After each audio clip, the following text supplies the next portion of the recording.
어휴, 어제도 마셨는데 오늘 또? 술 걱정 말고 술 편한 오호! 회식은 좋은데 술이 걱정이네. 술 걱정 말고 술 편한 오호.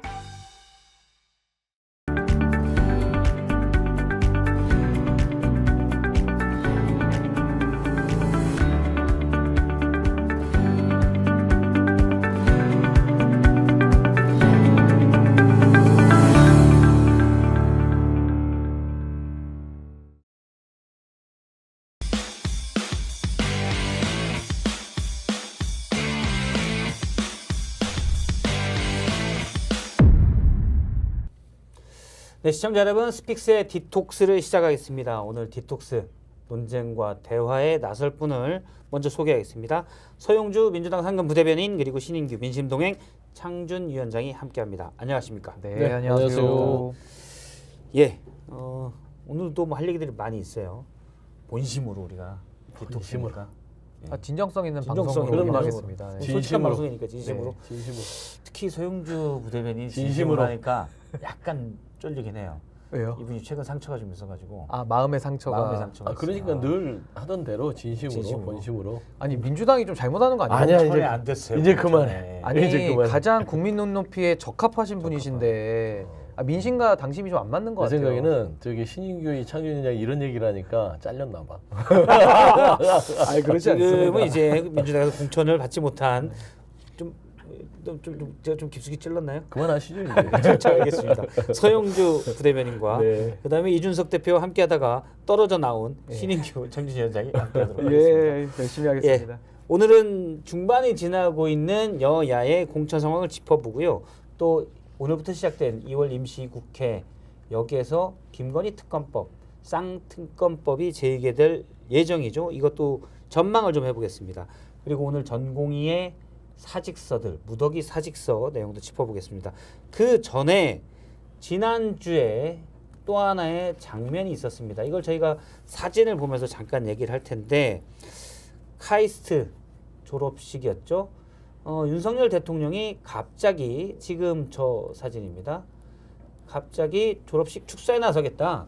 대전 카이스트에서 한 졸업생이 R&D 예산 확보하라 라고 피켓을 들고 있었고 소리치자마자 저 손 보세요.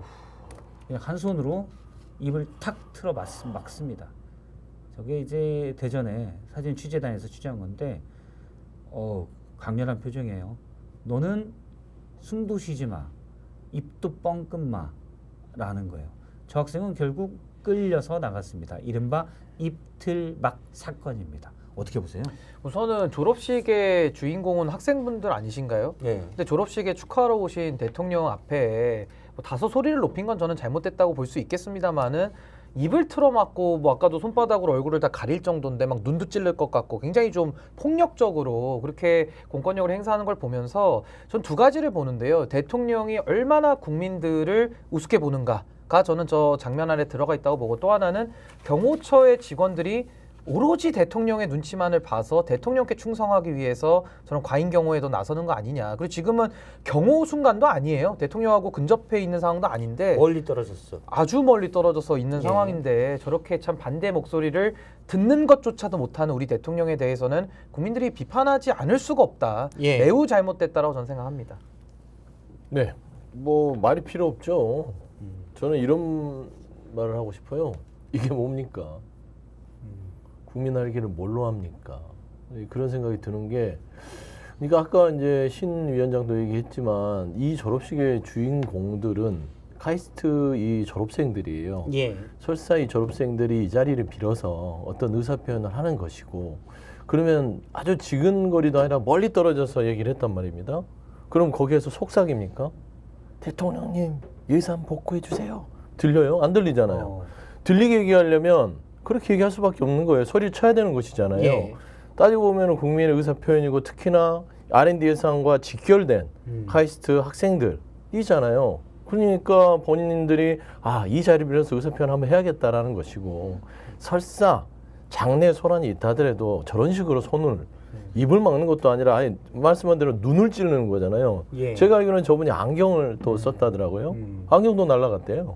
그러니까 예를 들면 저건 명백하게 공권력 남용이자 대통령이 그동안 경호처에 이런 식의 지시를 내렸다는 거겠죠. 예전에 보면 진보당의 강 의원님 끌어냈을 때도 참 놀라운 일이었잖아요. 국회의원을 끌어냈잖아요. 그렇게 입을 틀어막고. 그때도 논란이 됐던 거는 이거 경호처가 너무 과잉하는 거 아니야? 틀려 죽으면 대통령이 불러다가 이 사람들아 국민들 보고 있는데 그러지 마 라고 했었으면 그렇죠. 저런 일이 안 나오죠. 안 나오죠. 주의하죠. 반대로 하셨겠죠. 근데 내가 봐서 지금 잘해서 그런 거지. 사진 한번 다시 보여드릴래요? 보여주실래요? 예. 봐봐요. 저 자신감 있는 아 표정이잖아요. 그럼 나는 이제 대통령한테 칭찬받겠구나. 보너스 들어올 것 같아요. 그런 거예요. 나는 이제 진급이다. 이런 느낌으로 하는 거예요. 지난번에 강성희 의원 사건이 있었기 때문에 그때 만약 말씀하신 대로 소영주 의원 말대로 지적이 있었다면 그렇죠. 너무 이런 과하다. 일은 다시 안 일어났을 텐데 저 전 표정 보면 우리가 추정컨대 칭찬이 있었구나. 격려. 격려가 있었다고 추정할 수 있죠. 충분히. 일단 경호처 입장은 대통령실에선 그랬습니다. 법과 원칙에 맞게, 법에 맞게 또 경호처 규칙에 맞게 했다라고 했고 장내, 그러니까 경호 지역이기 때문에 여기에 위험 발생 요인을 차단하고 행사장에 소란될 수 있는 이 위험을 제거하기 위해서 그랬다라고 했습니다. 이건 뭐 타당하다고 지금 보십니까? 뭐 위험이라고 하셨는데 대한민국을 놓고 지금 위험을 따지자면 윤석열 대통령이 제일 위험해요 지금. 제가 볼 때는 저 국민들의 목소리, 뭐 R&D 예산 삭감에 대해서 저항하거나 아니면 소수자들이 목소리를 내는 건 민주주의의 기본적인 거고 저 정도의 소란은 우리가 그러니까 합의가 되는 한도 내라면은 관용이라는 정신으로 충분히 넘어갈 수 있는 또 오바마 대통령도 연설하다가 이런 일이 있을 때 조용히 하라고 하면서 얘기 좀 들어봐라 이렇게 하는 그 관용의 지도자의 모습 보여주지 않습니까? 예. 근데 가장 위험한 분이 지금 윤석열 대통령 같은데 이제 위험해서 대통령 경호 문제니까. 근데 그렇게 또 저런 들어가요. 장면은 지난번에 강성희 의원 때는 그때도 잘못됐지만은 그래도 근접이니까 그때는 뭐 경호처가 너무 이렇게 99% 잘못됐지만 1% 혹시 그럴까? 약간이라도 약간이라도 있었지만. 대통령을 보호하겠다라는 게 앞섰을 수 있어요. 근데 아니 이번에는 심지어 국민이고 그리고 멀리서 소리쳤는데 야 이거를 입을 막고 다리를 들고 끌어낸다? 저는요 공권력이라는 것도 늘 남용돼서는 안 된다라는 예. 대원칙이 있습니다. 전 윤석열 대통령이 너무 자신이 가진 힘을 남용하는 것 같아요. 저 사진을 보고 1984년에 내가 살고 있나 이런 생각이 좀 들었어요. 아주 어렸을 때 봤던 당시 군부 독재의 모습. 예? 어디 뭐 물론 시위 중에 저희 뭐 학교 다닐 때 시위 중에 이른바 백골단도 있었고 끌고 가오지만 이건 시위라는 공간들이었잖아요 사실. 근데 지금 행사장에서 멀쩡한 행사장에서 저렇게 누가 얘기만 한다고 입을 틀어막고 끌고 나간다? 지금 40년 전인가? 이런 생각이 들어요. 그렇죠. 저도 비슷하게 좀 겪었어요. 예. 그러니까 백골단이 보통 학생복 사복경찰이라고 하죠. 예. 사복을 입고 있다가 뭔가 좀 거동이 수상하거나 아니면은 뭔가 그 토끼몰이를 할 때 뒤에서 몰고 들어오는 그런 행태들인데 이날도 그랬어요. 말하자면 졸업생의 졸업복을 입고 있던 사람들이 경호원들이었던 것 같아요. 그분들이 일어나서 이 학생을 제지했던 것이죠. 예. 그리고 저는 보면은 이게 공권력의 남용 이거는 국민들이 권한을 남용하는 부분도 있을 수 있잖아요. 어떤 행사장에서 다른 사람에 피해를 주거나 어떤 양해가 되지 않는 상황에서 그것도 잘못됐지만 공권력은 아주 지극히 제한적으로 사용이 돼야 돼요. 예. 근데 되는 게 없어요. 저게 지금 상당한 저럴 만한 요소가 있어야 되는데 없이 그냥 위험 아니 경호라고 하는데 제가 저번에 강성희 의원 때도 관련돼서 얘기를 했지만 아니 뭐 입에서 독침을 쏩니까? 아하. 아니면 침에서 독이 있나요? 그러니까 우스갯소리로 이런 얘기를 했어요. 네. 저도 주변에 있는 기자분들이나 다른 이제 정치하시는 분들하고 아니 멀리서 저렇게 소리치는 거를 무슨 저분이 사후정도 아니고 예. 입에서 뭐 동나방이 나가는 것도 아니고 그렇죠. 하는데 이걸 저런 식으로 제압을 하느냐. 그러니까 저분께서도 인터뷰 내용에 그러더라고요. 구두 경고가 있었냐. 좀 조용해달라. 소란을 좀 이거 아니면은 저기 끌어내야겠다라는 1차 경고를 한 제지가 다음에 있었다는 거죠? 제지를 한 다음에 물리력을 썼으면 아 이게 말한 대로 경호처에서의 법과 원칙에 따라 처리했다가 맞겠죠. 근데 구두 경고 자체가 없었다는 거예요. 그냥 피켓 들고 일어서 소리치니까 바로 그냥 입을 이렇게 하잖아요. 그래서 저는 이런 무도한 광경들을 보면서 대통령의 국정 운영의 단면을 보는 것이죠. 그다음에 두 번째 뭐냐면 이날 축사 중에 예. 참 귀담아 들었던 내용 중에 이런 게 있어요. 실패를 두려워하지 말고 예. 용기 있게 도전하십시오. 맞아요. 멋있게 얘기했잖아요. 축사를 하면서 그 와중에 일어난 일이란 말이에요. 피디님 우리 사진 한번 다시 띄워주세요. 저 사진 너무 제가 지금 이 시대를 딱 축약해서 함축해서 보여주는 사진 같아서 용기 있게 손을 들었다가 그러니까 용기 있게 도전을 한 거예요. 자기의 목소리를 외치는 예. 거죠. 그러니까 실패할 줄 알죠. 예. 본인의 한 사람의 목소리가 과연 R&D 보건 예산 생생대행님 말입시오. 이 목소리가 과연 대통령한테 들어가겠어요? 실패하겠지만 용기 있게 목소리를 외친 겁니다. 저 강인한 짧은 머리에 표정 꽉 담은 입 아마 그리고 경호처 직원 입을 같아요. 내가 틀어막는 봐서는. 손. 그러겠죠? 이게 지금 윤석열 정부의 모습이다. 그렇습니다. 그 다음에 밖에 지금 생각이 안 되는. 경호처의 지침을 제가 논평 중에 쓴 게 있어요. 실패를 두려워하지 말고 용기 있게 도전하라. 이 말을 경호처에 이렇게 지침을 내린 것 같아요. 예. 국민을 두려워하지 말고 용기 있게 끌어내라. 누군가 입만 벌리면 그냥 그냥 갖다 용기 있게 끌어내라. 트라. 뭐 국민을 두려워할 필요도 없다. 저는 그런 생각을 갖지 않고서 어떻게 저런 행동을 합니까? 제가 나름 저도 이제 다른 데 패널로 많이 나가니까 그래도 균형감 있게 하려고 하는데 저 모습은 도저히 균형을 찾을 수 없는 예. 진짜 40년 전 모습으로 돌아왔다는 생각이 듭니다. 그럼에도 불구하고 지금 공천을 보면 윤석열 정부가 저렇게 무도하게 국민의 입을 틀어막고 있는데 과연 지금 2달도 안 남은 선거는 어떻게 될지 지금 진행 상황은 조금 의아합니다. 먼저 공천이 지금 진행되고 있는데 중간 성적표를 한번 영상으로 저희가 짚어보겠습니다.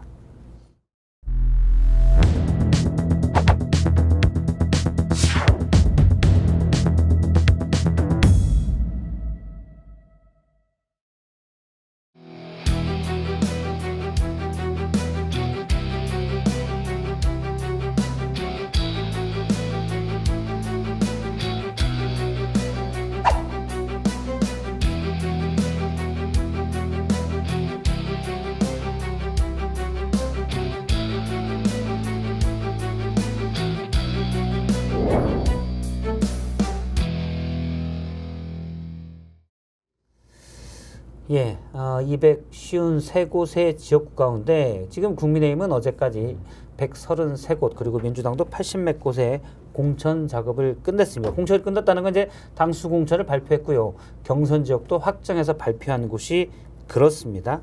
중반전이라고 지금 볼 수가 있겠는데 먼저 국민의힘의 공천 점수는 두 분 다 몇 점 정도를 주시겠습니까? 근데 저는 이제 좀 두 개로 나눠봐야 될 것 같은데 당심을 기준으로 하면 아마 A 정도 줄 것 A. 같습니다. A 제로. 그리고 민심을 기준으로 한다면 저는 F 학점을 줄 수밖에 F. 없다. 그 이유는 사실 지금 아까 그 사진에서는 입을 틀어막고 국민들을 끌어내는 그런 네. 모습을 봤지만은 의원들을 상대로는 공천장 도장을 가지고 사실은 대통령실이 입을 막고 있는 거랑 똑같거든요. 저는 이번에 단수 공천 이미 확정되신 분들 명단을 쭉 봤어요. 예.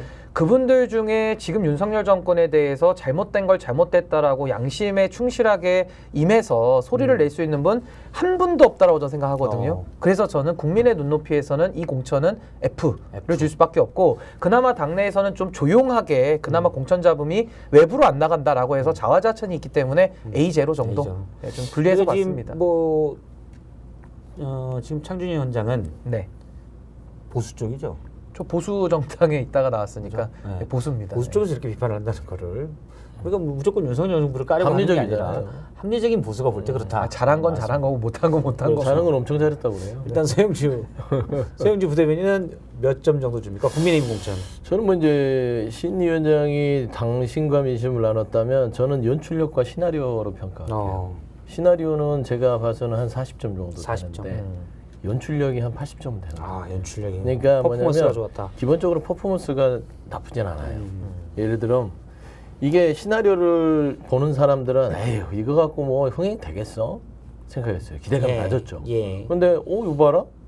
이 시나리오를 가지고 이 정도 연출을 한단 말이야. 이런 느낌이에요.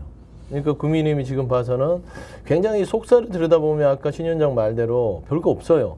용산의 기류에 맞춰서 진행되고 있음이 분명함에도 불구하고 국민들이 보기에는 그럴싸한데 뭔가 질서 있게 움직이는 것 같아. 이런 느낌. 헌신과 희생을 얘기했더니 하네? 이런 느낌 때문에 국민들의 어떤 눈에는 한 79에서 80점 정도 보이지 않을까 좀 그래 봅니다. 저도 이제 보면 기술 점수는 꽤 높은 것 같아요. 난이도가 그다지 높지 않은 퍼포먼스였지만 어쨌든 무난하게 한동훈 위원장이 수행하고 있다. 그래서 여러 가지 전략 배치를 한다든지 뭐 갈아 끼우기인데 어쨌든 간에 잡음 없이 그다음에 컷오프되는 후보들에 대해서도 큰 잡음 없이 현재까지는 하고 있다는 생각이 드는데 가장 관건은 그러니까 이게 뭐 스타크래프트 같은 거에 어디다 자원 배치하고 이런 건 잘 하고 있는 것 같은데 그러면 그렇게 하는 이유가 뭐냐? 공천 선거에 나서는 이유는 나라를 어떻게 끌고 가겠다 이거잖아요. 근데 지금 끌고 가는 목표가 운동권 청산, 뭐 정청래 청산, 정청래 청산을 위해서 지금 이렇게 공천을 하고 있냐?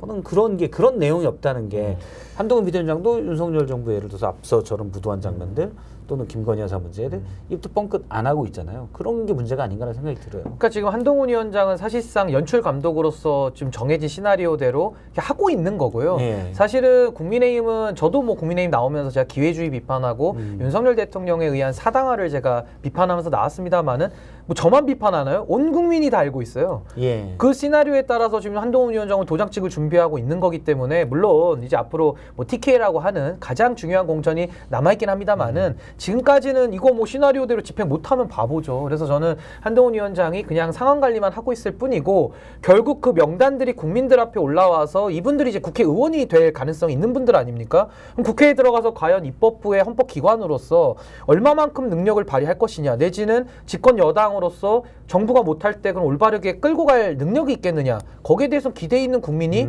많이 없으실 거다. 현재 그런 생각이 듭니다. 정부의 무능이나 이런 부분에 대해서는 얘기하고 대안을 가지고 있는 것도 아니 아니고요. 그 무능함에 대해서 박수를 많이 치신 분들이 지금 다 자리를 받고 있는데요. 그러네요. 자, 일단 그러면 국민의힘 공천 중에 네. 주진우 전 법률비서관이 해운대 갑에 이쪽이 이제 부산에서도 양지로 꼽히는데 그렇죠. 여기에 단수 공천을 받았습니다. 어떻게 보십니까? 양지 중에도 양지죠. 예, 거기는 뭐 막대기만 꽂아도 국민의힘에서 다 된다. 옛날 젊은이의 양지라는 그런 영화가 거죠. 있었는데 이거는 양지탕도 있어요. 양지탕도 있고 그냥 아주 여기는 가면 여기는 이제 용산의 양지. 그럼요. 여기는 뭐 관절염 있는 사람도 다 낫는 뭐 그런 양지죠. 지금 표현 괜찮았어요. 그렇습니까? 이렇게 표현이 유리한데 왜 공천을 못 받았지? 너무 좋으신데 표현 좋으신데. 민주당이 잘못 민주당이 인재를 못 봐. 그만합시다. 미안해요. 그러니까 여기 단 것 좀 주세요. 네 상처받았어. 일단 주진우 전 비서관을 얘기를 하면 저는 그 동안에 여러 가지 지금 낙동강 벨트 판을 옮기고 그다음에 수도권 지역 여러 가지 이제 중진들에 대한 용태의 과정을 보면서 연출은 진짜 잘하고 있다. 예. 하지만 아까 말씀한 대로 그러면 집권여당인 국민의힘이 이번에 총선에서 과반의 의석을 달라는 거는 국정의 안정이고 국정을 어떻게 조금 더 안정적으로 해서 더 잘 살게 국민들이 걱정 안 하게 하겠습니다라는 걸 줘야 되는데 그거 아니잖아요. 예. 민주당하고 더 잘 싸울 수 있게 내가 민주당한테 우리가 과반 의석 때문에 어떤 서러움을 당하지 않도록 해주십시오. 이 외에는 없는 것 같아요. 그러면서 지금 움직이는데 저는 주진우 이 전 비서관을 해운대에다가 놓느냐 안 놓느냐가 결국에는 용산의 신화대로 가느냐 안 가느냐의 가늠자라고 저는 예. 봤어요. 나머지는 다 의미 없어요. 저는 그렇게 봤습니다. 뭐 저기 송파에 갔던 누구죠? 석동현. 석동현 전 석동현 뭐 전 차장도 윤석열 대통령의 친구고 뭐 복심이다, 뭐 아주 절친이다. 이분을 없애면은 윤심하고 전혀 고려되지 않고 하는 거다 하는데 그것도 아니에요. 다 속는 거예요. 그분이 이렇게 원래 친하지 않았다. 아니 뭐 친하든 안 친하든 간에 그분 정도를 거기 송파에 있다가 다른 사람 갈아 끼웠다. 저는 의미 없다고 봐요. 주진우였습니다. 저는 주진우를 주냐 안 주냐. 저는 주진우를 드러냈다면 이거 TK도 윤심이 작동하기가 쉽지 않을 것 같은데 근데 이제 시작된 거예요. 주진우를 대놓고 줌으로써 이제 TK는 보란 듯이 윤석열 대통령한테 이렇게 탬버린을 흔들던 사람들을 다 안착시킬 것이다.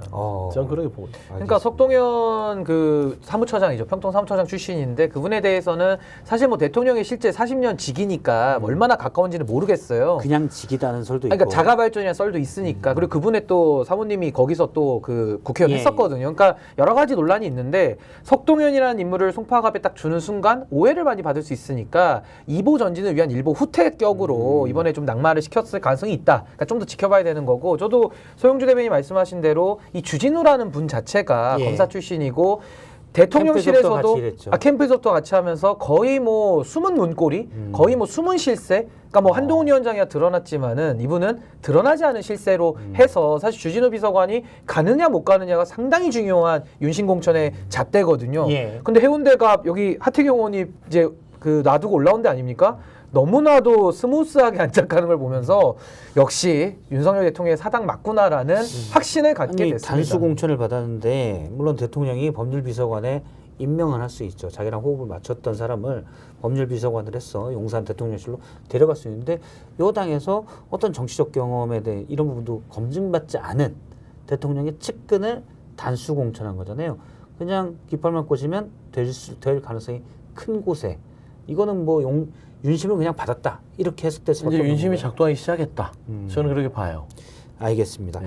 일단 윤재욱 원내대표, 추경호 전 부총리도 단수 공천을 받았습니다. 그리고 김기현 전 대표, 이철규 전 사무총장, 그다음에 찐윤 핵심으로 불리는 이철규, 박성민은 아직 공천이 확정되지 않았어요. 단수 공천을 받은 것도 경선 지역으로 확정된 것도 아닙니다. 이 부분은 어떻게 봐야 될까요? 일단 보면 윤재욱, 추경호 이 두 분은 여기도 좀 무난한 친윤이죠. 무난한 친윤. 예. 충성을 하고 있잖아요. 예. 윤재욱 원내대표 메시지를 보면 충성이 넘쳐납니다. 발언에서. 그다음에 추경호 전 기재부 장관 이 양반 솔직히 한국경제 책임 제대로 못 지고 갔음에도 불구하고 그냥 공천 주잖아요. 예. 이것도 보면 대구에 줬잖아요. 이것도 원래 이제 본인 지역구가 지역구도 하지만 그럼에도 대구 달성. 불구하고 책임도 묻지 않고 주는 것들은 나름대로 윤심의 마이즈를 쌓았다고 봐야 되는 것이고 나머지 세 분 이철규, 박성만은 여기 남겨뒀지만 김기현 전 대표가 가장 문제일 것 같습니다. 여기 이제 울산에서 경선을 한다. 박맹우 전 시장과 경선을 한다라는 얘기도 지금 그러니까요. 있긴 있습니다. 나머지는 무난해요. 이철규, 박성민 이 두 분은 늦어질 뿐이지 그냥 늦어질 뿐이지 무난하고 경선을 일단은 하더라도 무난하게. 그렇죠. 김기현 전 대표를 처리하기 위한 하나의 나머지 그림으로 남겨둔 남겨뒀다. 것이다. 왜냐하면 4명 다 하고 김기현 놔둬봐요. 가만히 있겠어요. 그러니까 아무래도 윤재욱, 추경호 이분들은 둘 다 이제 한 분은 경찰, 한 분은 이제 관료 출신이기 때문에 아무래도 태생적으로 이 위의 눈치를 잘 봐서 공천을 따내는 그 관료적 특성이 강한 것 같고 이제 김기현 대표 같은 경우는 이제 당 대표 하다가 이제 비대위원장 이제 한동훈 위원장 오면서 물러나신 분 아닙니까? 예. 그러니까 김기현, 이철규, 박성민 이 세 분은 윤석열 정부에서 아주 깊숙이 정무적인 역할을 했던 분들이에요. 그러니까 이분들은 대신 뭐 공천을 김기현 전 네. 대표 같은 경우는 용산의 뜻은 불출마를 해라. 당대표를 물러날 게 아니라 그렇게 얘기했는데 그냥 본인이 당대표를 물러나고 그렇죠. 출마를 하는 공천 신청을 했습니다. 그러니까 이제 이 세 분에 대해서는 어쨌든 정무적인 역할을 깊숙이 했기 때문에 지금 먼저 이분들의 공천을 확정해줄 필요는 확정해줄 필요는 없다. 없다. 그래서 일단은 시기적으로는 좀 뒤로 물려는 놨지만은 이분들 저는 무난하게 다 공천 받을 걸로 전 예상을 합니다. 알겠습니다. 지금 국민의힘 중반을 가고 있는 공천 상황에 대해서 점수를 매기고 또 평가를 잠깐 해봤는데요. 눈에 띄는 여론조사가 하나 나왔습니다. 한국사회여론연구소가 무선전화 ARS로 실시한 여론조사인데요. 노컷이 의뢰한 조사입니다. 국민의힘이 44.3%, 정당 지지율, 민주당이 37.2%, 그리고 이번 총선에서 윤석열 정부에 대한 견제는 45.9%, 안정을 원하는 투표를 해야 된다.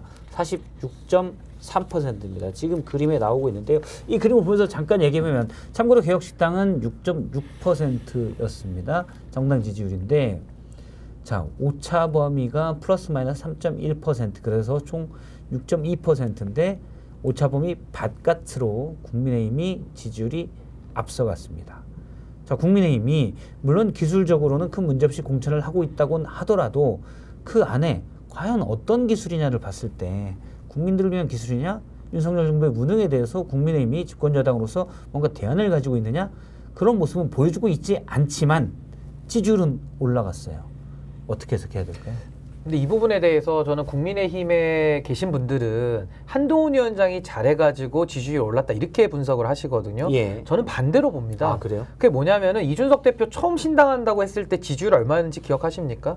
그때 15% 정도 가까이 예. 나왔거든요. 근데 그 15% 나왔던 것이 지금 6%? 예. 거의 이제 그 개혁신당의 뭐 민주당과의 뭐 거의 분당파와의 뭐 손을 잡고 이런 모습들 때문에 많은 분들이 실망하시면서 거기 있던 소위 말하는 개혁적인 성향을 가진 보수 성향의 지지자들이 아 이거 삼지대 지금 볼 게 없다. 너무 잘못 가고 있다라고 해서 오히려 반사이익으로 국민의힘 쪽으로 갔다. 전 이게 맞는 걸로 해석이 되거든요.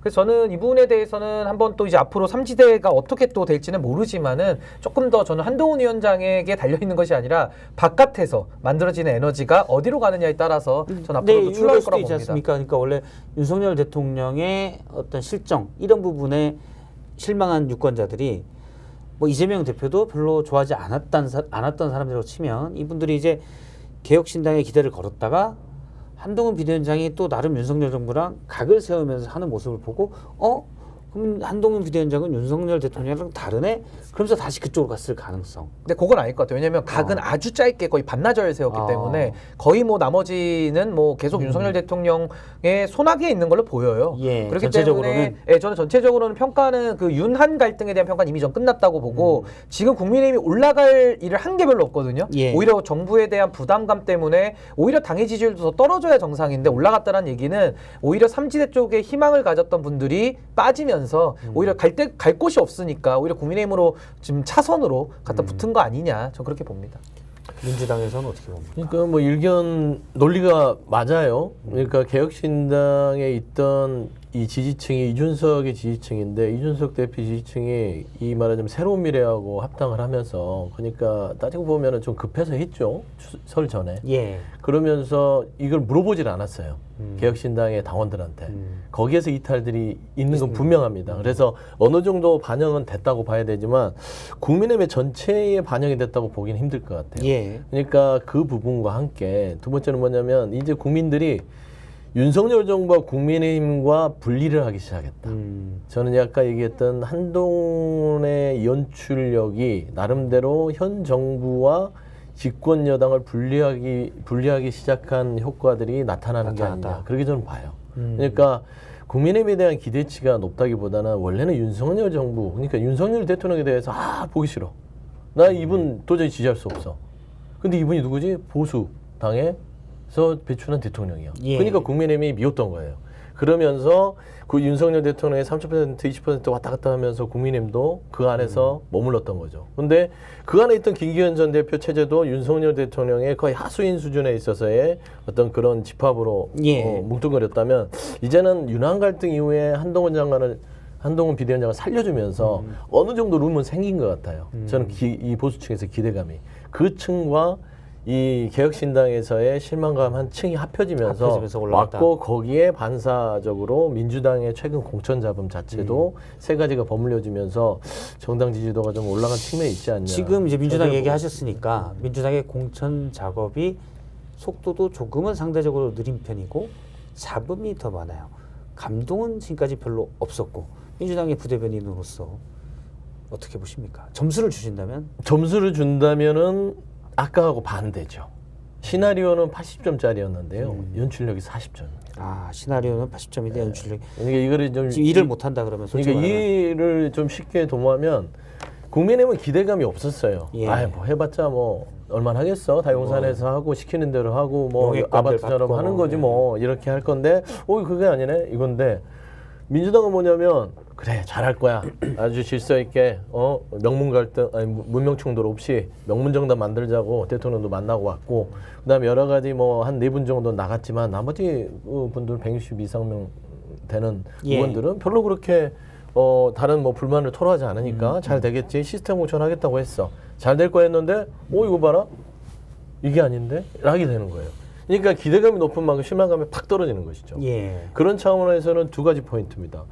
하나는 뭔가 지금 공관위에서 최근에 임종석 전 실장에 대한 중구 성동 갑에 대한 정리가 너무 느려요. 예. 그 어떤 갈등의 도화선을 제거하지 못한 상태에서 여러 가지 잘못된 시그널들을 계속 날리고 있습니다. 그러니까 민주당 내 지지자는 국민들을 봐서도 이거 봐라, 이거 뭐지? 이거는 틀림없이 명문정당을 만들기로 했는데 이게 아닌가 보다. 그다음에 두 번째는 뭐냐면 하위 20% 의원들에 대해서 이게 스크린이 쳐져 있으니까 예. 누가 누군지를 모르면서 그거를 가지고 마치 당이 좀 말하자면 마음대로 하는 느낌.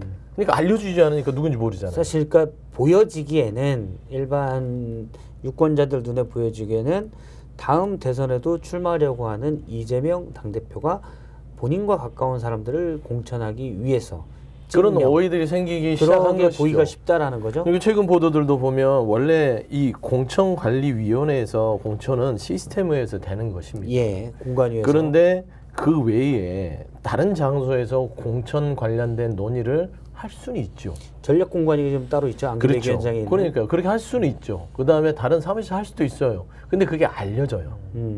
좋지 않은 신호. 보안이 지금 이제 그렇죠. 보안이 세는 전략공관이나 것이죠. 공관위에 없는 분들이 참여했다는 거. 밀실에서 공천을 그렇죠. 한다. 그러면 거기서 논의가 있으니까. 자칫 보면 국민들이 봐서는 이거 뭔가 사적 갭이 있는 거 아니야? 일단- 시스템이라는 거는 공적 시스템 안에서 돌아가는 것이죠. 절대 사적인 어떤 의견들이 개입이 안 되는 게 시스템 공천인데 어느 부분까지는 용인이 된다 하는 선을 넘어버린 거예요. 일단 민주당에서는 그런 회의를 한 적이 없다라고 얘기를 했습니다. 물론 뭐 만나서 잠깐 그런 얘기가 있을 수 있지만 우리가 어떤 실무회의, 이른바 이제 비선회의를 한 적은 없다라고 공개적으로 그렇죠. 일단 부인을 했습니다. 당연하죠. 그러니까 그런 회의가 없다 손 치더라도 국민들한테 알려지는 것들 예. 이런 것들이 좋은 신호가 아니라는 겁니다. 근데 그럴 때는 조금 더 빠르고 분명한 그런 어떤 조치들이 필요하죠. 예를 들면 제가 늘 말씀드리는 게 임종석 전 시장에 대한 갈등이 아직도 수면에 있잖아요. 그러면 임종석 전 시장에 대해서 고치를 빠르게 결정해 줘야 돼요. 차라리 성동 갑에 안 된다. 여기는 당에서 전략으로 할 것이고 저 임종수 전 시장께서는 좀 험지에 좀 출마해 주십시오. 빠르게 결정해 주든지. 예. 그게 아닌 상태에서 여기를 뭐 추미애 전 장관이나 뭐 저기 당에 있는 뭐 현대자동차 뭐 사장이나 등등등 해서 영입 인재 3명이랑 임종수 전 시장 빼고 돌려요. 하나 시그널. 거기에 친문이 반대하는 또 이현주 전 의원을 영입해요. 복당을 시켜요. 이게 과연 임종석 전 실장과의 연계성이 없을까? 이게 바로 민주당에서 지금 리스크를 키우는 부분이 있지 않냐. 근데 저는 뭐 민주당이 항상 이제 시스템이란 얘기를 많이 자랑을 하시지만은 거기에 대해서 신뢰를 갖는 국민들도 없지만은 아마 당내 구성원들도 예. 많은 의구심이 있을 수밖에 없다. 그건 이재명 대표에 대한 신뢰와도 연결되기 때문에 아마 그럴 거라고 저 생각이 들고요. 저는 뭐 민주당이 지금 공천하는 게 야당으로서 공천하는 거기 때문에 굉장히 난이도가 높은 작업이라서 저는 뭐 시제로 정도 일단 드리고는 싶고. 예. 근데 민주당의 근본적인 문제가 그 너무 부정적인 윤석열 대통령에 대한 부정평가가 너무 높다 보니까 그냥 숨만 쉬면 이길 수 있다라는 좀 나태함이 일단 근본적으로 안일했다. 예, 작동했던 게 있는 것 같고요. 그리고 나머지 두 가지인데 하나는 지금 공천에 대해서 어떠한 방향성, 그러니까 쉽게 말하면 민주당의 칼날을 이재명 대표가 만들어내지를 못했어요. 그냥 다만 이재명 대표의 측근, 뭐 예를 들면 대선 후보로 나가기 위한 전초전 정도로 지금 총선이 내부에서도 인식되고 있다는 게 가장 큰 저는 문제다라고 보고 두 번째는 전체적인 뉴스 지면을 보십시오. 뭐 개혁신당이 뭐 최근에는 뭐 공약 같은 거 막 발표하고 뭐 싸우고 막 이러면서 이제 언론 지면이 많이 덮이잖아요. 국민의힘은 늘 한동훈 위원장에 관련된 뭐 사소한 것부터 기사가 쏟아집니다. 근데 민주당은 어떠한 스타성이라든지 어떠한 무슨 뭐 논점이라든지 어떤 쟁점 이런 걸 전혀 만들어내지를 못했어요. 일부 민주당 지지자들은 언론이 약간 그런 프레임을 가지고 보도를 한다라고 또 지적하는데요. 그런 건요. 사실 민주당 의석이 167석, 뭐 지금 좀 세석. 빠졌을지 네. 모르지만 과반수 이상 갖고 있는 의석을 갖고 있는 정당인데 언론 지형 핑계 대는 거는 너무 궁색하다. 의원 한 명만 갖고 있어도 할 수 있는 게 너무 많고 언론에서도 그럼 받아주는 메시지를 냈느냐? 이거를 좀 한번 고민을 해보셔야 되는 거예요. 일단 뭐 공약에서 철도 지하 공약 이런 걸 냈지만 그런 거 빼고 어떤 눈에 띄는 인물을 영입한다든지 아니면 새로운 어떤 이 시대에 화두를 던진다든지 그런 모습들이 안 보였다는 그러니까 말씀이시죠. 이슈를 만들어내지 못했던 거죠. 근데 거기서 이슈 선점에서 지다 보니까 민주당 뉴스는 가끔 뜨문뜨문 뭐 임종석 이름 나오는데 뭐 친명 갈등 전혀 국민들은 관심 없고 내 삶과는 아무런 관련이 없는 내용들이거든요. 그러니까 국민들의 관심으로부터 민주당은 멀어지면서 거대한 공룡처럼 보여지는 겁니다. 거대한 공룡. 공룡. 예. 저도 한 2, 3주 전부터 방송에서 그런 얘기를 많이 했거든요. 지금 민주당의 공천 과정은 좀 매끄럽지 못하고 국민의힘은 기술적으로 지적하신 대로 기술적으로 매끄럽게 가고 있어서 이 포인트를 민주당이 많이 잃고 있다. 이거 되게 긴장해야 된다. 이런 말을 했는데 아니다. 뭐 일부 당시 이제 한병도 전략기획위원장은 한 인터뷰에서 이런 얘기를 했습니다.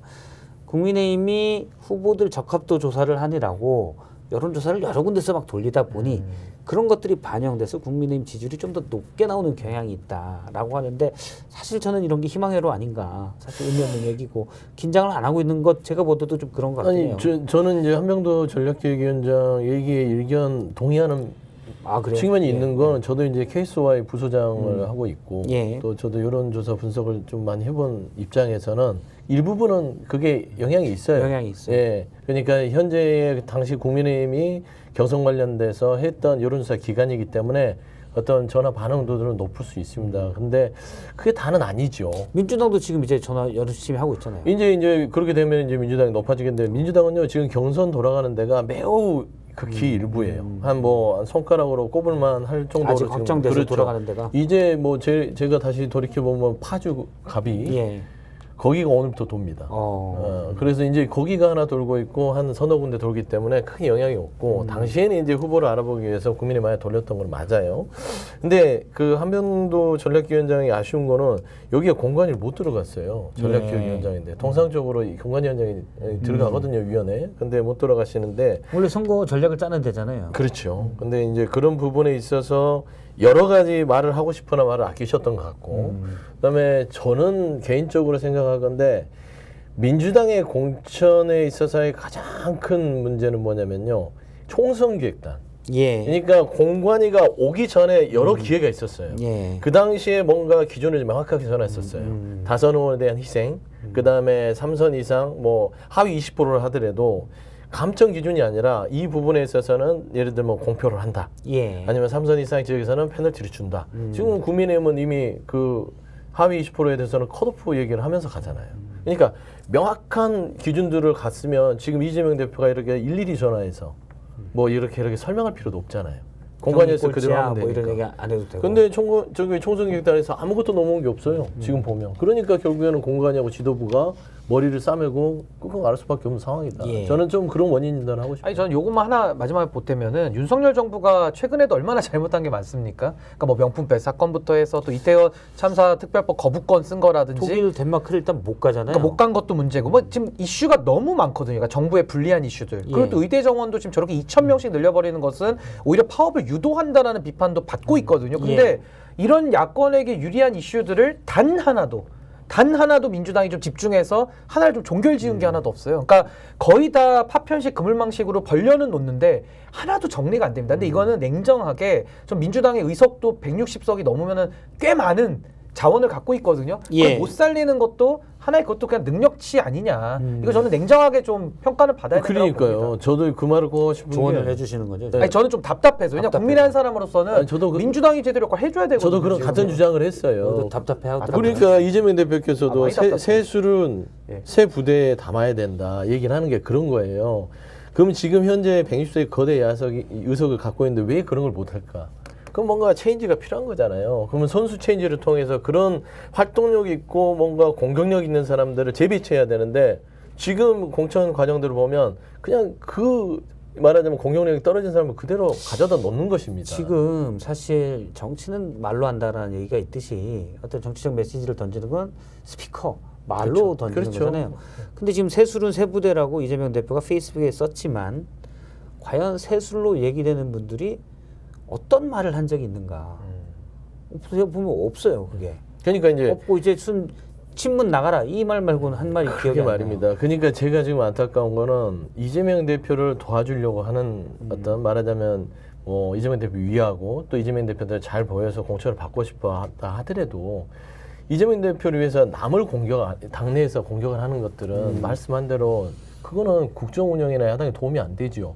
정말 하려면 윤석열 정부에 대한 그런 여러 가지 실정들에 대해서 포인트를 잡고 명품백에 대해서 끝을 보든지 세수군상병의 문제에 대해서 끝을 보든지 아니면 양평고속도 끝을 보든지 어떤 끝을 보는 어떤 그런 스피커들을 양성해서 야당으로서의 존재를 키워야 되는데 그냥 오로지 공천 시즌 되다 보니까 이재명 대표의 어떤 신기를 위해서 발언 자체가 그 안에서 매물고 있어요. 예. 저는 그런 게 안타깝다. 간절함이 좀 없고요. 뭔가 좀 국가와 나라를 위해 가지고 좀 끈질기게 이걸 하겠다는 사명감이 좀 있어야 되는데 제가 볼 때는 민주당의 지금 많은 의원님들이 또 한 번 자기 배지 다는 거에만 너무 좀 집중하고 있는 거 아니냐 그런 느낌 지울 수 없습니다. 예.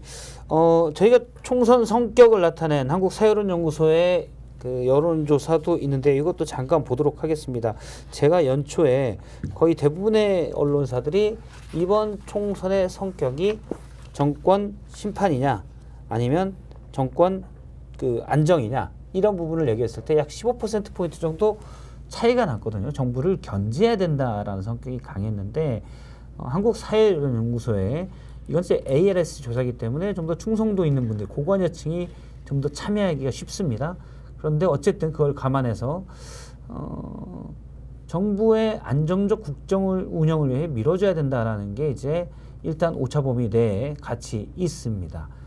연초와 비교해서는 한 달 반 만에 사실은 상당히 정부 견제 의견이 여론이 조금 더 힘을 잃는 듯한 연초에 비해서 그때는 또 당시 뭐 중앙일보, 조선일보, SBS 다들 여론조사를 했는데 약 40대 55, 뭐 45대 60으로 45대 60은 못 나오죠. 40대 55 뭐 이렇게 해가지고 15%포인트 정도 더 높았거든요. 지금은 좀 비슷해진 형국입니다. 저희가 이제 민주당의 공천 과정의 문제 지금 과연 정부에서 잘 대응하고 있냐를 계속 얘기했는데 사실 이런 쓴소리들을 좀 듣고 약간 민주당 지도부가 변화되는 모습을 보여야 된다. 이런 의견도 많이 있습니다. 그러니까 제가 좀 말씀을 드리면 당직자로서 제가 이렇게 쓴소리를 할 수밖에 없는 것들은 예. 이게 국민들의 입장이에요.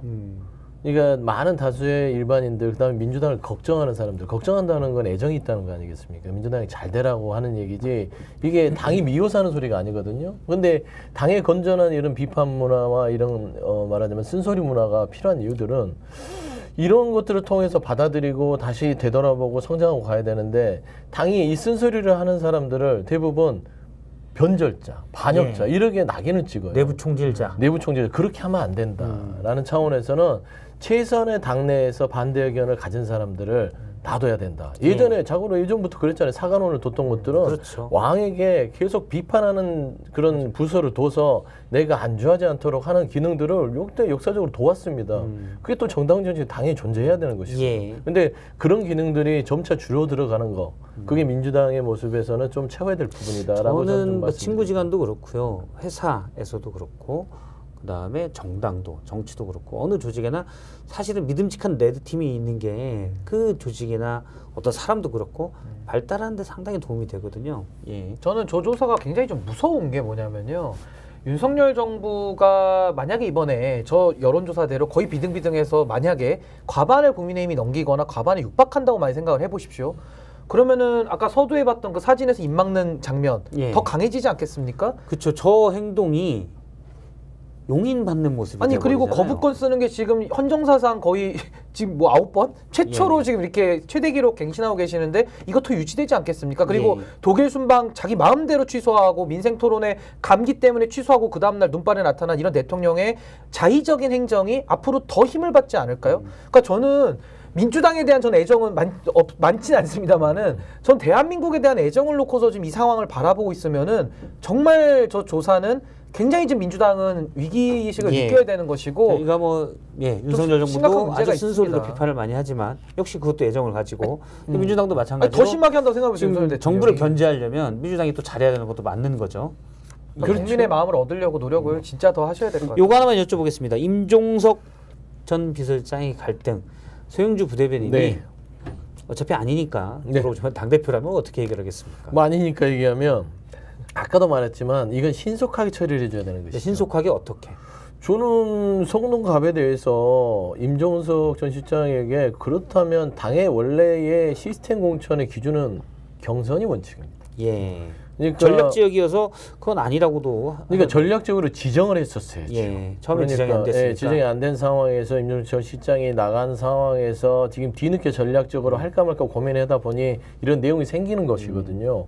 그러면은 첫 번째 제가 당대표라면 임종석 전 실장을 만납니다. 예. 그래서 많은 이야기를 하죠. 당의 상황들을 허심탄회하게 얘기하고 여기에 성동갑적을 전략으로 하는 것들이 지금 윤희숙 전 의원과의 어떤 임종석 전 실장이 하는 부분들에 있어서 더 전략적으로 도움이 안 되니 우리 임 실장님께서는 인지도도 있고 하니 좀 당에서 좀 괜찮은 곳에 가서 험지가 좀 쌓아주십시오.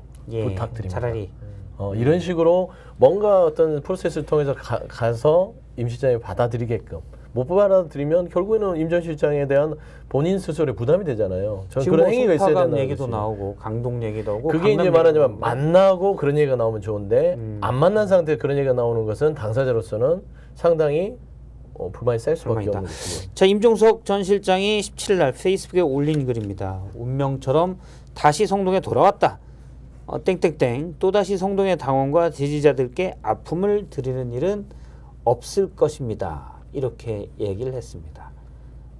자, 아픔을 드리는 일은 없을 것이다. 그러니까 떠나지 않겠다라는 그렇죠. 건데 당에서 공천을 안 준 건 어떡합니까? 이거는 뭐 어떻게 공천을 안 주는데 안 떠난다. 그러면 탈당해서 무소속으로라도 출마하겠다는 얘기인지 해석하기는 어때요? 지금 어쨌든 민주당이 이런 어려움을 겪고 있는 이유는 아까 제가 설명드린 대로 사실 야당이기 때문에 지금 자리가 많이 없고요. 예. 줄 수 있는 게 별로 없어요. 그래서 뭐 국민의힘은 실력이 좋아서가 아니라 여당 프리미엄을 그대로 지금 누리고 있는 겁니다. 데다가 뭐 자리도 빈 데가 많고 그리고 이제 좀 아무래도 검사 출신 대통령이라 조금 무섭기도 하겠죠. 아. 살짝. 예. 말 안 들으면 뭐 살짝 뭐 얘기는 안 하더라도 사람 마음이라는 게 뭐 그럴 수도 있지 말 안 들으면 않을까. 달려간다. 입틀막. 예, 입틀막. 꿈에서 봤습니다. 아 그래요? 꿈에서 예. 꿈이 압수수색 당할 수 있어요. 조심하세요. 예. 조심하겠습니다. 꿈이라고 안심하지 마십시오. 예. 꿈에서 본 것 같아요. 예. 알겠습니다. 어떻게 해석하십니까, 임종석 실장 얘기를? 일단 제가 이게 자꾸 제가 최근에 민주당의 공천 과정들을 조금 비판적으로 얘기를 하면 민주당 지지층이 저를 엄청 욕을 해요. 그죠. 당신 저도 비판적으로 얘기하면 욕 많이 먹어요. 저 비명이구만, 뭐 수박이구만, 뭐 낙지 뭐 어떤 애 저쩌네 하는데 파리. 예, 낙지 2개밖에 없습니다. 두 근데 저는 이런 말씀을 드리고 싶은 거예요. 당에 애정이 없으면 앵무새처럼 떠들면 돼요. 이 PG라고 하죠. 프레스 가이드 갖고 와서 제가 여기서 계속 이야기하면 됩니다. 잘못한 거 하나도 없고 다 국민의힘과 윤석열 정부가 이렇고 민주당은 잘하고 있습니다. 라고 하는데 우리 당 지지는 좋아하지만 국민들은 제 얘기를 들으면 어떻게 생각하냐면 그렇죠. 아유 오만한데? 우리 생각과 다른데? 라고 했을 때 당의 스피커로서는 그 책임을 질 수 없는 거 아닙니까? 당을 사랑하는 입장에서는. 그래서 제가 임종석 전 실장에 대해서 이 페북의 의미는요. 다른 임종석 전 실장을 위하는 친문 그룹에서도 얘기를 하고 다른 일반적인 이 중진 의원들이 얘기하는 건 발화점이 될 것이다. 예. 당의 균열의 비등점이 될 것이다. 이게 폭발점이 될 수 있다. 예. 그렇기 때문에 임종석 전 실장은 성동 구민한테 얘기한 게 아니라 당에 저는 강력하게 지금 얘기를 한 거다. 얘기를 한 것이다. 그러니까 이게 나 본인의 폭발하기 일보 직전이다. 직전이다. 그렇죠. 네. 그러니까 이걸 안 들어주면 폭발을 할 실력 텐데 행사에 나서겠다는 저는 그런 메시지로 읽혀요. 어떻게 나설 수가 있죠? 저는 뭐 개인적인 뭐 생각이라서 이게 사실이 아닐 수는 있지만 기본적으로 임종석 실장이 가지고 있는 의미는 예. 좀 다른 것이죠. 운동권 청산의 의미도 아니에요. 예. 뭐 임종석 전 실장만 운동권입니까? 그건 아니잖아요. 그 다음에 왜 한동훈 비대위원장이 운동권 청산하라고 해서 왜 민주당이 그걸 따라가야 됩니까? 예. 그건 아니잖아요. 본인도 안 하는데 하태경, 뭐 저기 윤희숙, 예. 원희룡 다 운동권 출신인데 안 하잖아요, 본인들은. 근데 왜 우리 당만 운동권 청산하라 해서 우리가 자체적으로 그 말 들어서 운동권 합니까? 김근식 교수도 있습니다. 그러니까 그런 상황이에요. 그렇죠. 그런데 이 임종석 전 실장은 뭐냐면 이게 무너지면 친문이 비주류에서 낙인 찍혀서 무너져 버리는 거예요. 예. 오늘 보니까 그 이현희 부원장께서 민주연구 부원장께서 좀 아주 부적절한 얘기를 하셨어요. 청주에 공천 신청한 그러니까 친명으로 분류되는 분이죠. 친명으로 분류되는데 원래 친명은 아니신데 친명으로 분류를 했더라고요. 그러면서 친노 패족 같이 친문도 사라져야 된다. 이게 굉장히 안 좋은 발언입니다. 공천을 앞두고 당내 갈등을 아예 그냥 여기에 기름 부은 거거든요. 그러면 임종수 전 시장은 그런 위치에 있어요. 예. 어떡할 겁니까? 이제 임종수 전 실장은 뭐냐면 본인의 공천에 대한 기준점이 아니라 친문 전체에 대한 하나의 뚝이 된 거예요. 이게 무너지면 결국에 그 뚝이 어디까지 가냐면 저기 양산까지 예. 갈 수 있다라는 차원에서는 굉장히 안 좋은 시로. 알겠습니다. 이거는 이제 친문과 친명의 갈등의 폭발의 비등점이 될 수 있다라는 얘기로 듣도록 하겠습니다. 예, 저도 한 가지 말씀드리면 저도 이제 여타 방송에서 민주당에 대한 비판적 목소리도 많이 내거든요. 잘못하는 점은 저는 뭐 당원도 아니고 그냥 막 얘기를 해요. 난 당직자잖아요. 아, 그렇죠. 네, 당원도 아니고 시원하게 얘기하죠. 이제 가끔 이제 패널로 방송 나가면 뭐 이른바 이제 보수 진보, 저는 보수 진보란 말을 좋아하진 않지만 어쨌든 그렇게 분리되면 저도 약간은 진보 쪽으로 분류가 되는데 그냥 막 얘기하거든요. 그러면 서운해하시는 분들도 많은데 다음 사실 월요일에는 빨간색 양복을 한번 쓴 소리를 들어야 돼요. 건강에 저도 좋습니다. 당 잘 되라고 하는 얘기지. 맞아요. 예, 그것들을 이제 제가 늘 그때 방송에서 한번 얘기했는데 예를 들어서 그런 게 있어요. 그러니까 지난번에 그 서울과 부산에 보궐선거에서 시장 후보를 낼 때 네. 전당원 투표를 해서 결정했잖아요. 그리고 위성정당도 전당원 투표를 해서 결정했거든요. 약 80%의 압도적 창성률로 됐습니다. 근데 당시 여론조사를 보면 민심은 6대4 정도로 반대가 더 많았어요. 그러니까 강성 지지층의 마음이 꼭 표심과 연결되는 건 아니다. 때때로보다는 상당히 자주 반대일 때가 더 많다는 거를 저는 좀 민주당 지도부가 좀 알았으면 하는 그런 마음입니다. 아니 그거는 국민의힘도 마찬가지입니다. 그러니까 국민의힘도 당심을 마찬가지죠. 따라가면은 지금은 민심과 더 멀어질 수밖에 없는 구조로 옛날에 양당이 다 돼 있습니다. 황교안 대표 때가 그랬잖아요. 태극기 부대 따라다니다가 망했죠. 지금도 그렇습니다. 지금도 이제 한동훈 위원장을 중심으로 당심 앞으로 하면은 이제 민심과 더 멀어져 갈 멀어지는. 수밖에 없는 이제 그런 상황입니다. 알겠습니다. 오늘 개혁신당 얘기도 잠깐 해보도록 하겠습니다. 개혁신당이 일단 물리적 결합의 모습을 보였는데 바로 오늘 아침 뭐 주말 새도 있었습니다. 특히 오늘 아침 최고위원회에서는 바로 고성까지 오갔습니다. 개혁신당 최고위원회에서 4가지 주요 안건을 논의를 했는데 의결을 했습니다. 이준석 공동대표가 선거 캠페인과 정책 결정을 하도록 위임한다. 이건 대신 두 공동 정책위 의장과 협의해서 여기에는 이제 새로운 미래책에서 위임한 김만흥 공동 정책위 의장으로 들어가 있습니다. 그다음에 정무직 당명자 임명권, 뭐 그다음에 당원 자격 심사위원회 설치권이 있는데 논란이 된 건 배복주 전 정의당 부대표의 당원 자격을 심사할 예정이다 해서 논란이 됐습니다. 자, 일단 두 분께 간단히 여쭙겠습니다. 단답형으로. 개혁신당의 파열음 수습될 것이다, 커질 것이다. 커질 공산이 크다. 저도 봉합이 불가능하다라고 봅니다. 불가능.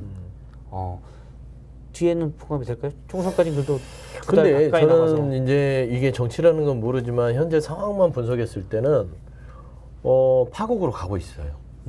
그러니까 애시당초 이준석 대표와 이낙연 대표가 이질적으로 둘이 합당 선언을 했다는 것들은 굉장히 놀라운 일이거든요. 예. 가능할 것인가. 하지만 이제 정치가 상황이기 때문에 총선을 앞두고 할 수밖에 없겠다는 생각은 들었는데 이게 생각한 대로 너무 이게 안 맞아요. 둘이 생각하는 거. 그 다음에 정치를 하는 스타일도 안 맞고. 그러다 보니까 최근에는 그 파이름 자체가 두 분의 어떤 스타일 자체에서 파이름이 온 것 같아요. 그래서 저는 계속 갈 수 있겠느냐라고 봤을 때는 그러면 찢어져요. 저는 여기서는 한 발씩 물러서야 안 찢어지는데요. 이준석 대표 절대 안 물러설 거예요. 잠시만요. 저희가 이 얘기부터는 이제 뒤톡스로 해서 좀 더 내밀한 얘기를 하게 될 것 같아서 다과와 함께 다과가 다과가 예. 들어오면 네. 뒤톡스로 대신 이제 다과가 들으면 방심하기 일상인데 방송에 다 나갑니다. 다 나가는 거죠. 네, 그래서 욕설과 19금은 하지 않기로. 두 분 뭐 평소에도 안 하시긴 하지만 평소에도 안 쓰는 말이라. 맞습니다. 그거는 예, 저기 용산에서 자주 나오는 얘기죠. 누구는 얘기 안 하고요. 용산에 좀 그런 용어를 많이 쓰시더라고요. 용산 앞에 선술집. 날라가실 것 같아요. 제가 볼 때는. 아니 용산 꿈에서 봤다고 빨리 하세요. 아니요 동부천 날라가시니까. 뭐 하여튼 그쪽에 가면 용산 앞에 선술집만 하는 술집대에서 많이 쓰시죠. 시흥산역 앞에 선술집 그래요. 그쪽에. 많이 들리더라고요. 예. 그 욕쟁이 할머니가 하는 데 있어요. 거칠어요. 그런 집이 또 맛있습니다. 우리 저기 PD님 다과를 준비해 주시기 바랍니다. 예. 그러면 저희가 일단 다과 오기 전까지도 네. 자세 자체는 디톡스 자세로 하도록 하겠습니다. 좋습니다. 이건 안 나가는 거죠? 네? 이건 안 나가는 거죠? 나와요? 다 나가요? 나와? 방송 시간인데 이것도 출연료에 포함되어 있는 시간이에요. 그렇군요. 예. 성심성의권이 1초도 헛되이 쓸 수 그렇죠. 없고. 그럼요. 이준석 대표가 내가 선거지 하겠다. 네. 그다음에 신속하게 해야 되니까 오늘 인터뷰에서 오늘 관훈 토론에서 그 얘기했어요. 이낙연 전 총리가 아무래도 총리 스타일이기 때문에 신중하다. 근데 그렇게까지 해서 속도 대신 속도감이 희생된다. 내가 속도감 있게 결정하겠다. 맞다고 봅니까? 어떻게 보세요? 근데 이준석 대표는 항상 이제 빠르게라는 걸 굉장히 강조하는 정치인이에요. 근데 저는 하나 여쭙고 싶은 게 빠르다고 다 옳습니까? 그러니까 저는 빠르게보다도 바르게가 더 중요하다. 근데 바르면서 빠르면 제일 좋죠. 근데 선거라는 게 시간이 있고 빨리빨리 결정을 해 빨리빨리 뭐 조직들이 움직이잖아요. 계속 고민만 하는 것도 아니긴 아니잖아요. 근데 이준석 대표의 정치 스타일과 행태에 대해서는 이미 다 분석이 끝나지 않았나요? 어. 물론 뭐 열광적으로 좋아하시는 분들 계시겠습니다만은 또 그 외의 정치라는 것이 문제 발굴에만 좀 너무 특화돼 있고 문제 해결까지 못 간다라는 한계점도 많이 지적되고 있거든요. 그러니까 전 이낙연 대표 측이 갖고 있는 우려도 저 충분히 공감이 되거든요. 근데 여기서 지금 문제가 뭐냐면은 처음에 통합을 했는데 둘 다 천생연분으로 착각을 하신 거예요. 그래서 딱 한 번 만나고 바로 결혼해버린 겁니다. 바로 결혼했는데 문제는 색깔 못 쓰냐 가지고 처음에 좀 싸우다가 지금 이 싸움은 좀 심각해진 게 처음 합의할 때는 총괄선대위원장을 이낙연 전 대표로 하기로 했어요. 법정 대표는 이준석 대표가 하지만은 근데 이제 와가지고 선거 캠페인과 정책 결정권을 위임해달라 그러면은 총괄선대위원장 하지 말라는 얘기거든요. 그럼 그냥 아니면 껍데기 그냥 바지 총괄선대위원장만 하라는 뜻이니까 이걸 이낙연 대표가 아니고 그 누구 어떤 합당 주체라고 하더라도 과연 이걸 받아들일 수 있을까? 전 그런 의문이 좀 드는 거죠. 신인규 위원장은 이준석 대표를 좀 싫어해요. 아유 싫어하지 않습니다. 싫어하지 않아요? 친하지 싫어하는 않아요? 거 아니고 그래도 옛날 그렇게 사이다가 지금 나쁘진 좀 않아. 서로 나쁘지 아니 않아. 그냥 옳고 그른 얘기를 하는 거예요. 이렇게 딱 합의문대로 지금 가나다라 이렇게 하다 그쵸, 보면은 그냥 그러니까 사적인 관계 떠나서 아니 그렇죠. 옳고 그름을 먹을 것 얘기한다. 네, 먹을 것도 안 내. 진짜. 뭐 우리가 먹으면서 네, 먹으면서. 다 먹고 살자고 하는 짓이니까. 그럼요. 아무튼 이건 이낙연 대표가 아니 이준석 대표가 잘못했다. 자. 빠르게 그러니까 간다고 하지만 설득이나 이런 거 없이 빠르게 가면 이게 나중에 무슨 효과가 있겠냐 이런 말씀. 그러니까 약간 자기만 선거에서 통할 수 있다라는 약간 그 오만함, 나만 오만함. 옳다라는 확신, 이것이 저는 충돌하는 거 아니에요. 물론 이준석 대표 옳은 부분 많지만 통합을 했잖아요. 통합의 정신에 안 맞는 거죠. 어떻게 보십니까? 그러니까 이준석 대표 스타일이 그거 만들었잖아요. 좋아 빠르게가. 그러니까 빠른 거 좋아해요. 빠른 거. 근데 이제 이 이낙연 대표는 뭐냐면 그냥 그거예요. 좀 엄중하고 신중하고 실제도 그래요? 실제도 그래요. 그러신데요. 그 장점이 될 수 있죠. 그러니까 장단이 모여서 그거를 조화롭게 한 발씩 물러나면 같이 가는데 제가 봐서 한 발씩 물러날 수 있는 그런 화학 DNA를 갖고 있지 않아. 서로 스타일이 그러니까 이거는 주변에서 잘 조율을 해서 데리고 가야 되는데 이준석 대표 스타일 내가 알기로는 누구 말을 잘 안 들어요. 예. 본인이 결정 그냥 가는 거거든. 근데 이낙연 대표 같은 경우는 좀 얘기를 듣는데 그걸 결정하기 좀 느려요. 그러니까 또 그것도 그러면 저는 두 답답하잖아요. 가지라고 봐요. 하나는 이준석 대표가 강강한 게 이 정도 그 합당 선언을 한 거잖아요. 설전에. 합당 선언이 합당이 아니라 그때 너무 번개불에 번개불에 한 거야. 안 그러면 설 갑자기 못 올리니까. 그러니까. 그러니까 당원들이 쭉 빠지네. 이거를 당원들이 빠지는 건 결국에는 당황했겠지. 본인의 길게 봐서 정치적인 생명인데 일부 안 빠진 것, 많이 빠진 것 같아요. 그러니까 당황해서 이거를 내가 액션이라도 보여줘야겠다 하면서 갑자기 배복주 정의원 그쪽에 있었던 활동했던 배복주 전 의원을 꺼내드리는 거지. 끄집어내서 끄집어내고 류호정 의원을 끄집어내고 왜냐면 당원들이 싫어하는 게 그 두 포인트거든요. 그러니까 그 두 포인트를 끄집어내서 내가 이 두 사람 끄집어내서 살 테니까 다시 돌아와. 아니면 떠나지 마. 그만 떠나가. 나는 생각이 달라지지 않았어. 이 얘기를 저는 하는 거고. 이것도 하나의 액션이라고 보는 거예요. 저는 이건 액션이에요. 근데 이 액션을 이낙연 대표가 그걸 받아주느냐. 또 그런 DNA가 아니거든.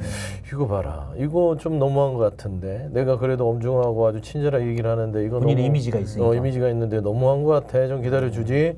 이게 실력 행사하는 거 아니야 이 사람? 이러면서 이번 오늘 회의 때 뛰쳐나갔다는 거 아니에요. 그렇죠. 신뢰가 깨진 거죠. 그러니까 김종민 의원 나가고 이낙연 이낙연 대표 나가고 두 분이 나간 거야. 근데 중요한 건 뭐냐? 거기에 남아있던 분이 누구예요? 저기 이원욱 의원, 이원욱 의원. 조홍천은 앉아 있었잖아. 그리고 같이 의결했어요. 의결했죠. 그렇죠? 그러니까 저는 이런 그림으로 봤을 때는 이원욱, 조홍천 의원은 저는 개혁신당 이준석 같이 간다. 같이 간다. 오늘까지만 보면. 그리고 김종민 의원은 이낙연 대표를 모시고 나갈 수도 있죠. 저는 안 나갈 것 같아요. 아니 그러니까 나갈 수도 있다. 제가 나가진 말했잖아요. 않고 이건 나는 높아졌어. 반대했어라는 이미지 일단 갖고 가고 나가서 할 게 없어요. 아니 근데 이제 낙엽이 떨어질 시기가 왔잖아요. 아니 근데 전두환 대통령까지 얘기가 나왔어요 오늘. 전두환 같다 뭐 이런 얘기까지 나와가지고. 국보기 같다. 예, 굉장히 좀 단어가 많이 셌고. 김정민 의원이 기분이 상당히 나빴던 근데 것 같아요. 저는 좀 격앙될 만은 하다고 봐요. 거기에 대해서는 서로 충분히 사전에 합의를 해서 해도 이게 어려운 건데 너무 성급하게 빨리 해놓다 보니까. 일단 이준석 대표 측 얘기는 문제가 생긴 일주일 거죠. 정도 논의를 했는데 계속 안 돼서 표결로 가려고 한 거고. 근데 뭘 또 논의하냐. 그래서 오늘 최고위원회에서 표결했다라는 게 이제 이준석 대표 측 입장이거든요.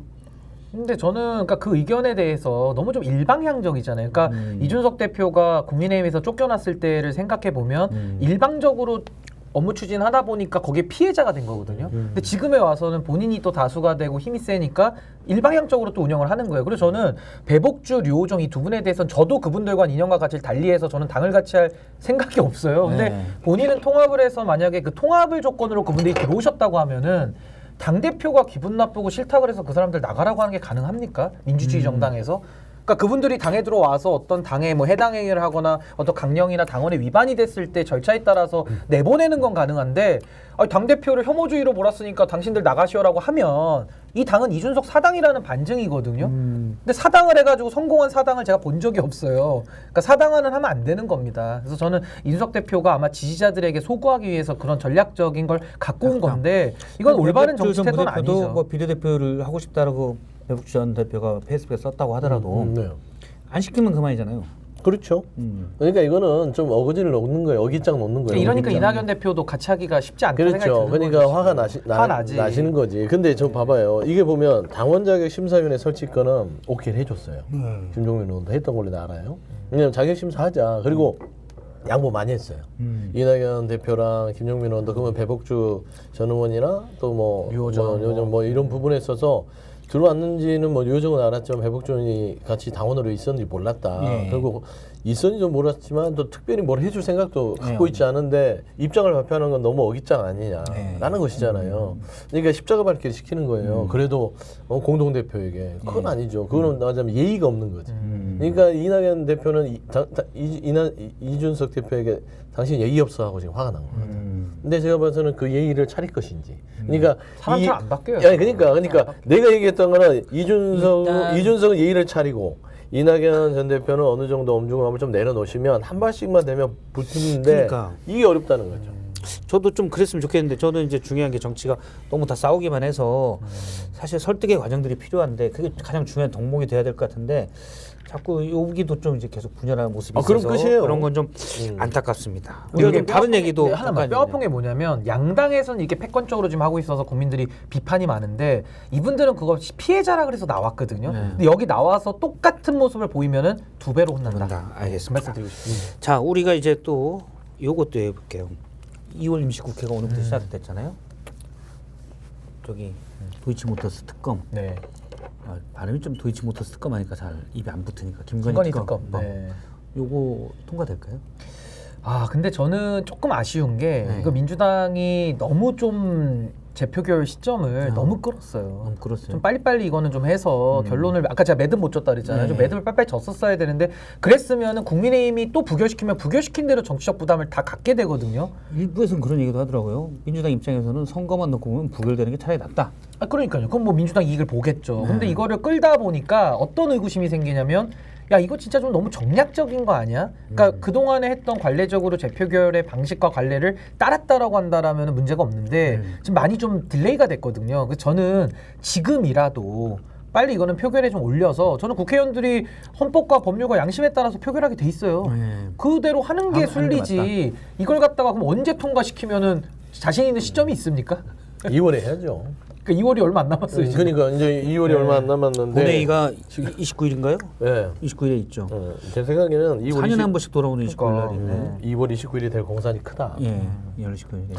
그리고 그러면 이제 선거 40일 정도 남겨서 한다는 거예요. 40일이 3월에 할 가능성은 없어요? 안 돼요. 3월에 하면 늦어요. 어. 왜냐면 선거를 전략적으로 봤어도 그러니까 3월 초반이 되면은 거의 국민들께서 양 당을 평가가 끝나가요. 저는 그렇게 보거든요. 그 다음에 3월 초에 본회의를 열 수가 없어요. 예를 들면 그러면 3월 중순으로 간단 말입니다.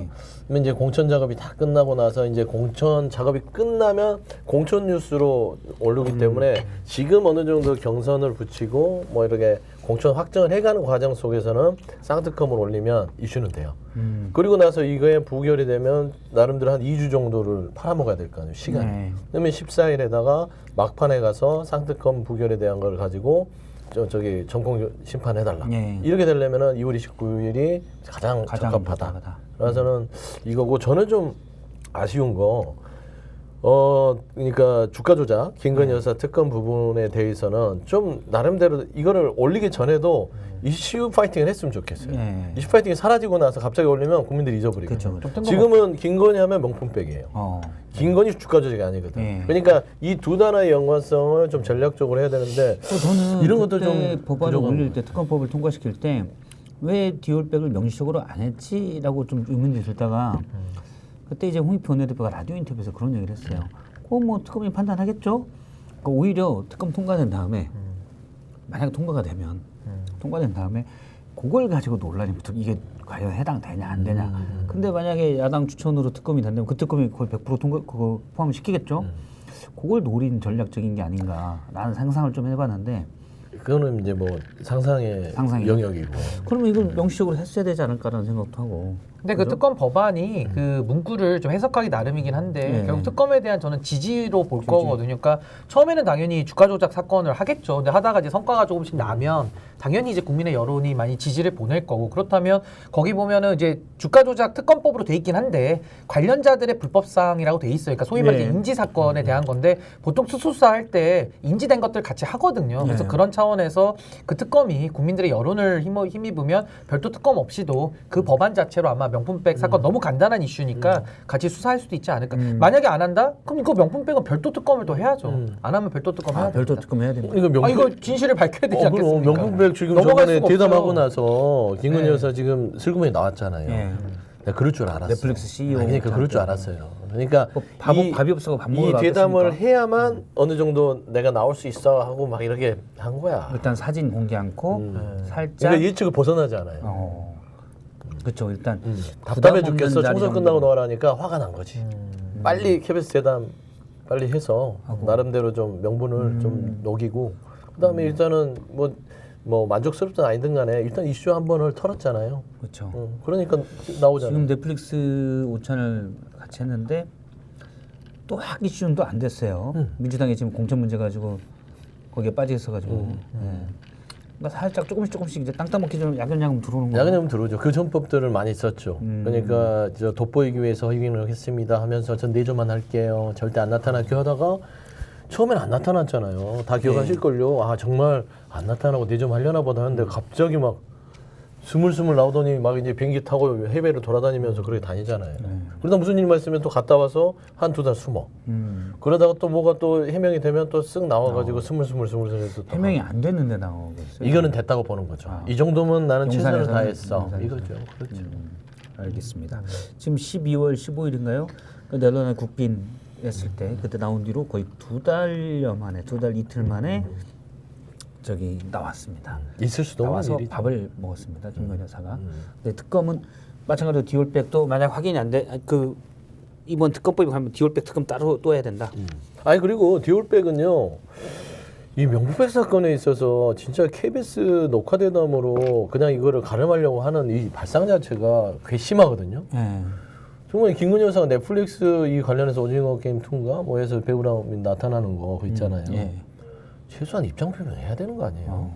제가 뭐 이렇게 여러 가지 심려를 끼치고 이제 나타났다 죄송하다.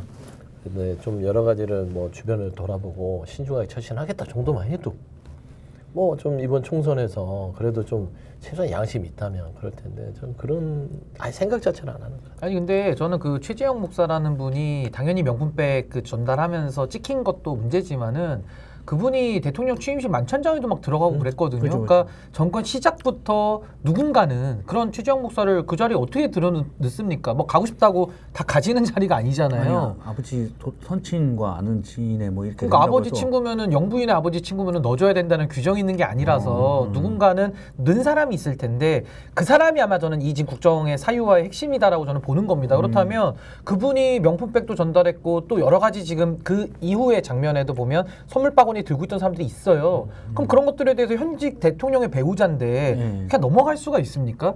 도대체 김건희 여사가 어디까지 국정 운영에 영향을 미치고 있는지를 파헤쳐봐야 되잖아요. 저도 다른 방송에서 이제 그만합시다 뭐 이런 얘기들이 있는데 이게 권력이 부당한 걸 어떻게 그만할 수 있느냐 그잖아요. 그건 말도 안 그만할 되지. 이유를 찾을 수가 없잖아요. 어떻게 그만합니까? 아니 이거는 잡혀갈까봐 무서워서 그만하자고 하는 것이지 불이익을 당할까봐 그렇게 하면 안 되죠. 그렇게 하면 안 되죠. 배운 사람들이. 배운 사람들이. 그럼요. 아니, 이거 뭐 지식인의 양심이 있는 거 우리가 아니에요? 그래서 고등학교까지 의무교육을 그런 하는 거 아니까 하는 그러지 거죠. 말라고. 그러지 말라고 하는 거예요. 민주주민의 자세를 배우느라고. 그럼요. 고등학교까지 의무교육인데. 당연하죠. 아니 그럼 양평 저 저 중학교까지만 써도 이렇게 이 말 안 해. 지식인들이요. 네. 이게 그 권력 앞에 굴복할 때 사회가 망가지는 거예요. 망가져요. 아니 양평 논란도 해소된 게 하나도 없잖아요. 그 노선 누가 바꿨냐고요. 그럼요. 왜 이거 다 넘어가 줍니까? 왜 이렇게 관대하죠? 김건희 여사에게는 왜 이렇게 관대합니까? 나는 최재형 목사가 그 나머지 영상도 다 공개했으면 좋겠어요.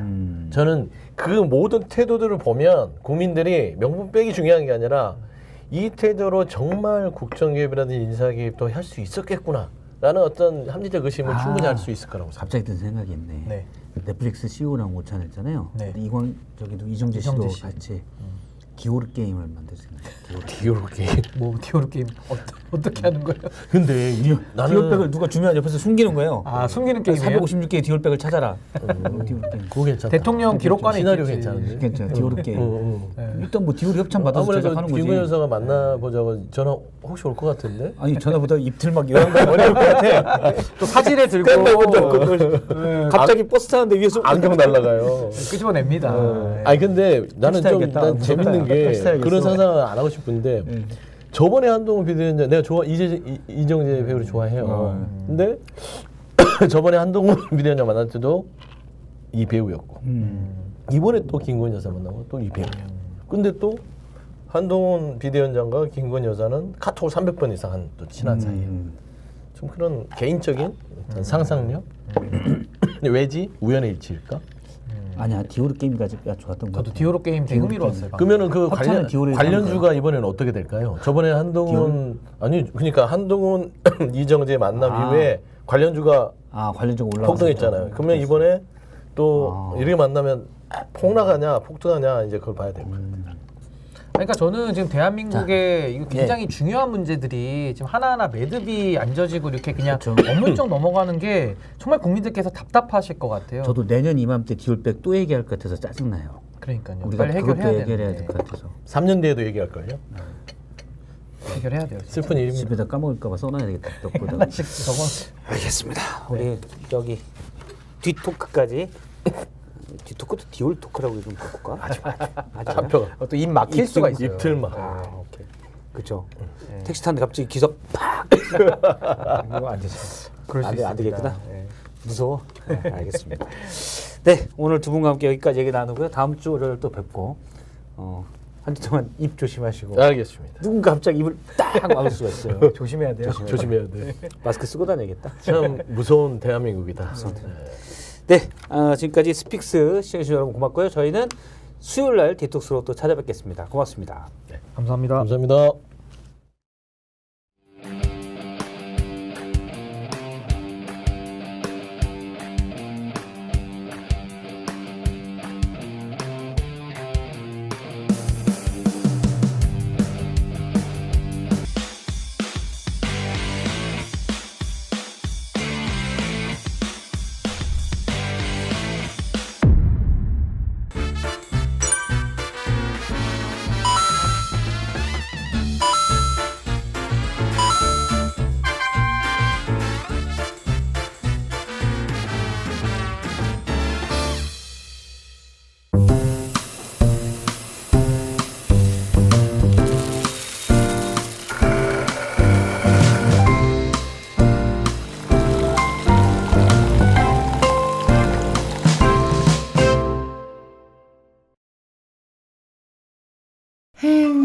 회식은 좋은데 술이 걱정이네. 술 걱정 말고 술 편한. 어허.